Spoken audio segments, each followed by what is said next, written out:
Hey everyone, Sakriasin here, and in this video I wanted to talk about something I'm calling the practice trap. And for people who are wondering, where I've been, why I haven't been making videos much, I think I'll cover that in a different video, but for now I kind of wanted to talk about like an art related thing. And this is something I've been I've been encountering with people a lot where they're asking me how to practice and what to practice, and I kind of feel like the question itself is problematic because they're thinking about practice. And something I've been realizing for the past couple years, I guess, maybe this has also contributed to me not making videos as much, but it's this idea that, you need to practice. I don't actually think practice is good. In fact, if I was to be harsh about it now, I think practice is kind of bullshit. I think people shouldn't be practicing necessarily. And what they should be doing instead is creating a project or creating the thing they want to do. So let's say you think I need to practice because I want to make a comic. Okay, so I need to practice a bunch of things in order to get good enough to make a comic.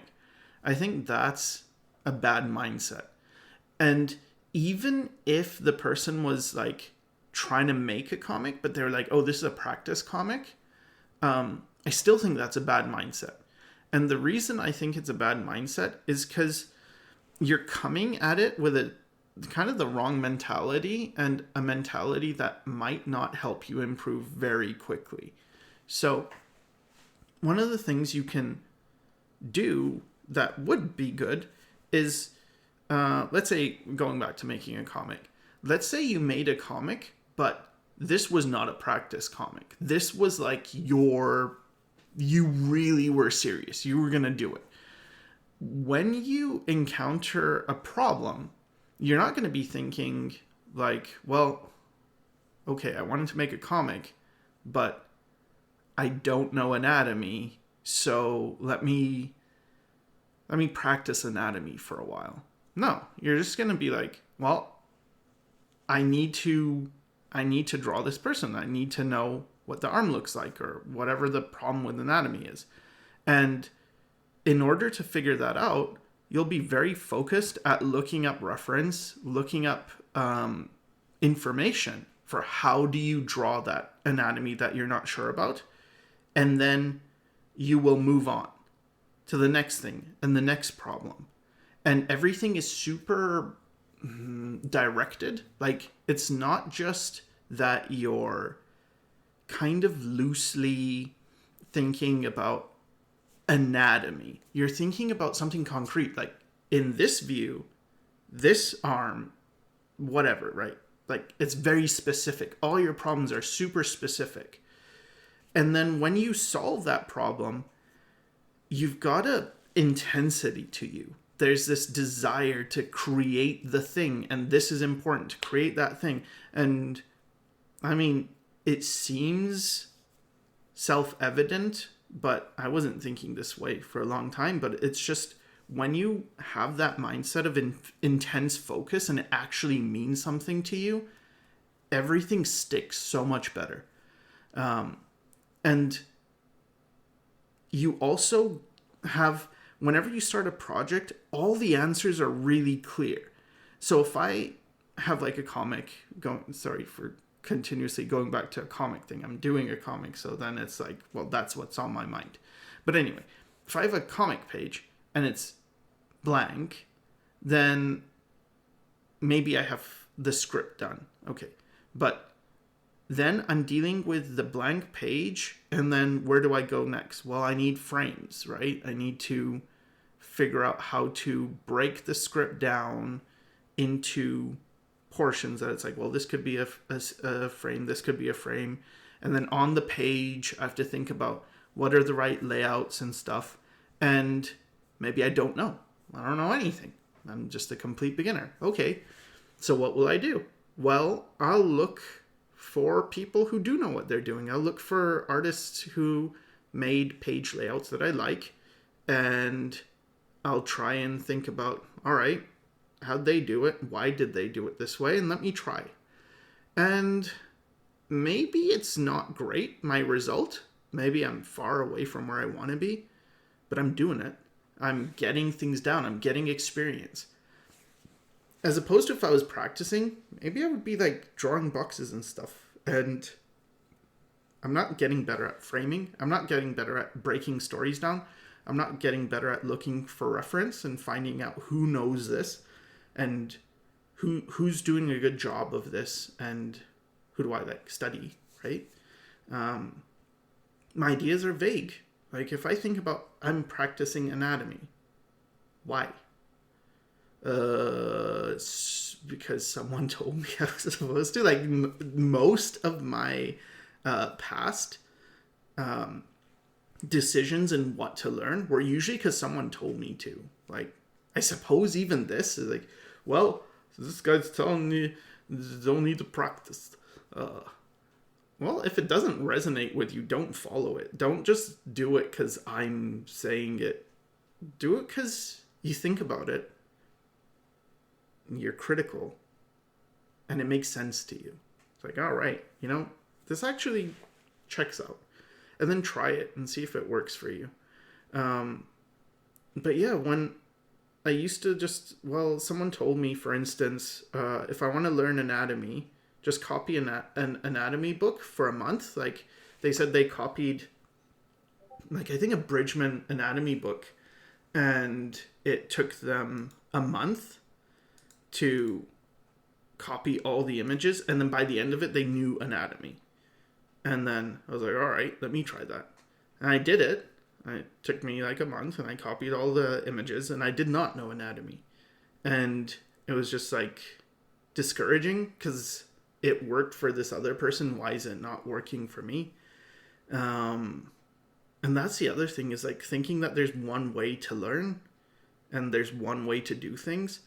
That was such a bad mindset to have as well, because then if you're not good at something, you feel like a failure in a way, or at least I did. But also, it feels like there's no place for you. Like, I don't know, like this doesn't work for me, so where do I go? What do I do? But if you change your mindset into thinking that your goal is to find whatever works best for you and do that, and you trust in yourself, you believe that you know what's good for you in a way. Like if it doesn't feel good, that is important. That's valid. It's not just something that you should get over because so-and-so good artist, they made it work. It's like, well, maybe they enjoy the thing. So let's say you look at someone and they draw a bunch of boxes, for instance, and they do get good at doing it. Maybe for them, that is engaging. For me, it's just not. And every time I try to do that, it doesn't work. So, like even with animation, there's a bunch of exercises you can do to get better at animation, like fundamentals. And there's like bouncing ball, which is to understand squash and stretch, or stretch and squash, whatever. There's like swinging tail, which is to understand, what's it called? Like the follow whatever action, I forget the name for it, but basically something moves and then something else moves and then something else moves to follow it and stuff like this. And they make sense conceptually, they make sense, but every time I tried to animate with these types of things, I did super badly. And again, that's just me. That's not saying you will do badly with these. These are probably useful for a lot of people, and that's why they're continuously taught. But for me, it was like when I actually tried to draw bodies in motion, I was so much more engaged by that I could do the thing and I improved much faster than when I was actually doing the baby stuff, like the basic stuff. So for that reason, I've started to really appreciate the power of interest, like your personal interest, your investment into something. What does it mean to you? Because if you have an interest, that will carry you so much further. You could be doing something that is technically too difficult. Like maybe you like drawing cats and that sounds complicated. And someone's like, no, you know what? You should learn to draw an apple first. And you're thinking like, well, but I don't have an interest in apples. And they're like, well, you know, if you can't draw an apple, what chance do you have drawing a cat? And it's, you know, there's a fair point, because what they really mean is that the cat is a complex object that their head, for instance, is basically a sphere, and an apple is basically a sphere. So if you can learn to render form on an apple, which is a basic sphere, or not a basic sphere because it's not basic, but like it's more like a sphere, like it's more like a basic shape, a primitive shape, or a primitive volume, a primitive form. You can learn to do it on that basic thing, then you can translate that knowledge over to a more complicated thing. And yeah, that makes sense. And, you know, in hindsight, you could look back and like, yeah, okay. But if you're starting out and you're not really sure about why you're doing something, and someone just tells you like, just do it, just draw this thing that you're not interested in, I feel like there's a possibility someone could draw the basic thing and just trust the teacher and be like, okay, and then move up slowly to a thing they're finally interested in. But the larger likelihood is they're just going to quit. They're just going to be like, well, I wanted to draw because I wanted to draw a cat, and now I'm drawing apples, and it's not fun. I don't want to do it. And why am I doing this? So for that reason, someone was like, I want to draw a cat. I'm like, so draw a cat. But I don't know how to draw a cat. So draw a cat. Because if you don't know how, you put your attempt on the page. You look at it. It's like, well, there it is. There's my cat. All right, what's wrong with it? What's not working? And now you have something to analyze. You have something to be critical of. You have something to question. You have actually useful questions, as in there are specific answers to that problem. So let's say you look at the cat. Okay, well, the eyes don't look right. Maybe you drew like human eyes on a cat. All right, well, so look at reference of a cat now, or look at cats, you know? What's different about the eyes they have and the eyes I drew?